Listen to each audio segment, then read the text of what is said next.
बेरोजगारीଙ୍କ ପାଇଁ ଖୁସି ଖବର। ଏପ୍ରିଲ ପହିଲାରୁ ବ୍ୟାଙ୍କ ଖାତାକୁ ଆସିବ ବେକାରୀ ଭତ୍ତା। ଛତିଶଗଡ଼ର ମୁଖ୍ୟମନ୍ତ୍ରୀ ଭୂପେଶ ବାଘେଲଙ୍କ ପୂର୍ବ ଘୋଷଣା ଅନୁଯାୟୀ ଆସନ୍ତା ଏପ୍ରିଲ 1ରୁ ରାଜ୍ୟରେ ବେରୋଜଗାରୀଙ୍କୁ 2500 ଟଙ୍କା ଲେଖାଏଁ ମାସିକ ବେକାରୀ ଭତ୍ତା ଦିଆଯିବ। ଏହି ଯୋଜନା ଅନୁଯାୟୀ ଯୋଗ୍ୟ ହିତାଧିକାରୀଙ୍କୁ ଏହି ଅର୍ଥ ସେମାନଙ୍କ ବ୍ୟାଙ୍କ ଆକାଉଣ୍ଟ ମାଧ୍ୟମରେ ପ୍ରଦାନ କରାଯିବ।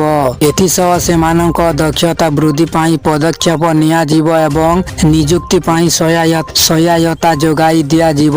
ଯେଉଁ ବେରୋଜଗାରୀଙ୍କ ପରିବାରର ବାର୍ଷିକ ଆୟ 2.5 ଲକ୍ଷରୁ ଉର୍ଦ୍ଧ୍ୱ ହେଉନଥିବ ସେମାନଙ୍କୁ ଏହା ମିଳିବ। ତେବେ ଏଥିପାଇଁ ସେମାନେ ଛତିଶଗଡ଼ର ନାଗରିକ ହୋଇଥିବା ଆବଶ୍ୟକ ଏବଂ ସେମାନଙ୍କ ବୟସ 18ରୁ 35 ବର୍ଷ ମଧ୍ୟରେ ହୋଇଥିବା ଦରକାର। ଏଥିସହ ଏହି ପେନସନ ପାଇବାକୁ ହିତାଧିକାରୀ ଅତିକମରେ ଯେକୌଣସି ସ୍ୱୀକୃତିପ୍ରାପ୍ତ ବୋର୍ଡରୁ ଦ୍ୱାଦଶ ଶ୍ରେଣୀ ପାସ କରିଥିବେ ଏବଂ ସେମାନଙ୍କ ନାମ ଏମ୍ପ୍ଲୟମେଣ୍ଟ ଏକ୍ସଚେଞ୍ଜରେ ପଞ୍ଜୀକରଣ କରାଯାଇଥିବ। ସେହିପରି ଆବେଦନକାରୀଙ୍କର ନିଜର କୌଣସି ରୋଜଗାର ନଥିବ। ସେମାନେ ଯେଉଁ ଆୟ ପ୍ରମାଣ ପତ୍ର ଦେବେ ତାହା ଜଣେ ତହସିଲଦାର କିମ୍ବା ରାଜସ୍ୱ ବିଭାଗର ଅଧିକାରୀ ପ୍ରଦାନ କରିବେ।